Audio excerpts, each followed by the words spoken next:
আর ভগবানের সংজ্ঞা হলো এই যে ঐশ্বর্যস্য সমগ্রস্য বীর্যস্য যশস্য শ্রিয় জ্ঞান বৈরাগ্যস্য ইতি সন্ন্যং ভবৈতিঙ্গনা। অর্থাৎ ঐশ্বর্য, বীর্য, শ্রী, যশ, জ্ঞান, বৈরাগ্য পূর্ণরূপে থাকতে হবে। ঐশ্বর্য শব্দের অর্থ কি? আমরা প্রাকৃতিক জগতে ঐশ্বর্য বলতে বোঝাই 2-4 তলা বাড়ি, 3-4টে গাড়ি, লক্ষ লক্ষ টাকা ব্যাংক ব্যালেন্স, তাহলে এগুলো গেল জাগতিক ঐশ্বর্য। ভগবানের ঐশ্বর্য এগুলো নয়। তাহলে ভগবানের ঐশ্বর্য কি কি? না, ভগবানের ঐশ্বর্য হলো যেমন অনিমা, মহিমা, লঘিমা, গরিমা, প্রাপ্তি, প্রাকুণ্য, সীতা, অপসীতা, মানে এটা কষ্ট সিদ্ধি বলা হয়।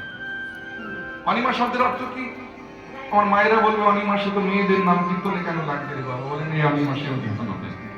এখানে অনিমা শব্দের অর্থ হলো অনুর মতো হয়ে যাওয়ার ক্ষমতা, মানে খুব ছোট হয়ে যাওয়ার ক্ষমতা।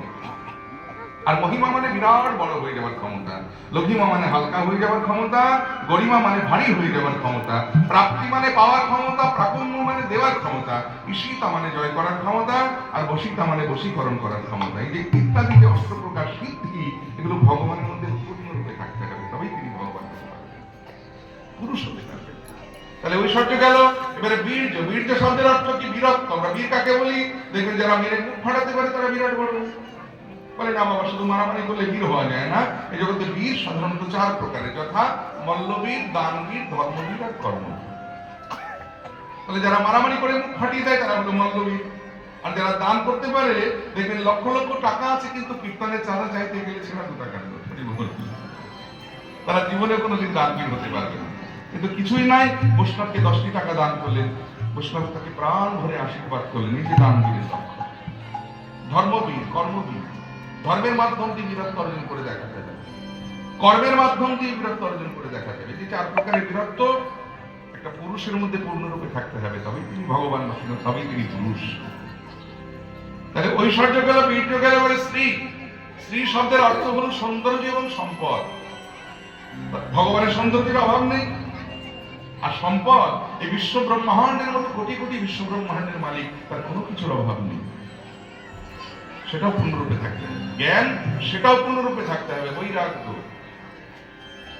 এই বৈরাগ্যটা বৃন্দাবনে ভগবান পূর্ণরূপে আস্বাদন করতে পারেননি বলেই তার চৈতন্য অবতার। তাহলে দেখুন, একটা পুরুষ হতে গেলে এই 6টা ঐশ্বর্য তার মধ্যে পূর্ণরূপে থাকতে হবে, তবে তিনি পুরুষ হতে পারবে। আর তুমি নিজেকে পুরুষ বলে এত অহংকার করছো। পুরুষের মতো দেখতে তোমার এই অবয়বটা আছে, গুণ কিন্তু তোমার একটাও নাই। অতএব এই অহংকার তুমি ছাড়ো। আর সতীত্বের কথা বলছো, তুমি রাধারানীর সতীত্ব নিয়ে প্রশ্ন করছো। পতি কাকে বলে জানো? পতির সংজ্ঞাটা শুনে নাও আমার কাছে। ওগো ঘরে যে রয়েছে পতি,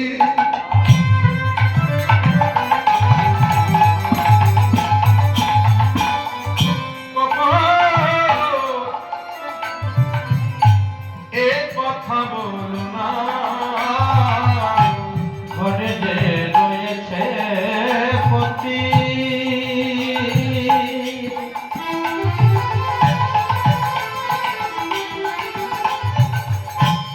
এ কথা বলো না,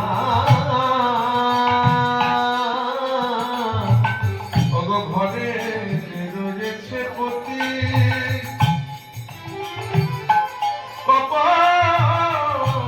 ও কথা বলো না,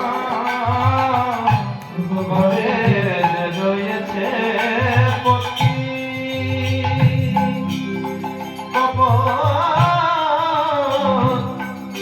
ও কথা বলো না।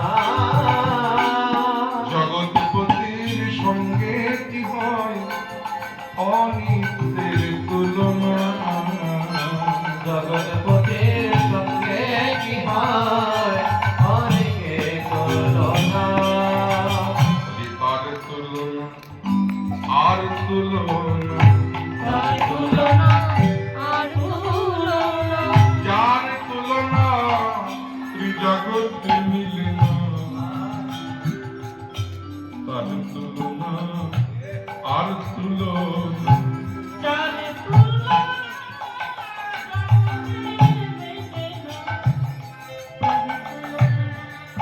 আর তুলনা, ওগো যার তুলনা ত্রিজগৎ মিলে না। আর তুমি তার তুলনা তুলছো। যিনি জগৎপতি, সোজা কথায় আমারও পতি, আমার বাবারও পতি, মায়েরও পতি, ছেলেরও পতি, আমার নাতিরও পতি, জগতের সকলের প্রতি হলেন অনাদিরাদি গোবিন্দ। আর তুমি তাকে নিয়ে রাধারানীর সতীত্ব প্রশ্ন তুলছে। আমার ভাবতে লজ্জা বোধ হচ্ছে যে এতদিন ধরে বৃন্দাবনে তোমার মতো একজন মূর্খের সঙ্গ করি। কপতি বলছে, কপতি তুমি এতদিনে আমার চোখ খুলে দিয়েছো। আমি তোমায় কথা দিচ্ছি, আমি আর কখনো কোনোদিন এই পুরুষ অহংকার আমি আর দেখাবো না। আচ্ছা কপতি, তোমাদের তো জগৎপতির কৃপা হয়েছে, করুণা হয়েছে, আমার তো কোনোভাবে কি জগৎপতির করুণা আমি পেতে পারি? হ্যাঁ পেতে পারবো, তবে এর জন্য তোমাকে ভক্তি অর্জন করতে হবে, অহংকার ত্যাগ করে ভক্তি অর্জন করতে হবে। কারণ ভক্তি যার কৃষ্ণ তার সর্বশাস্ত্রে কয়, ভক্তি না থাকিলে কৃষ্ণ দেখিলে কি বা হয়। হৃদয়ে যদি ভক্তি না থাকে তাহলে ভগবানকে পাওয়া যাবে না।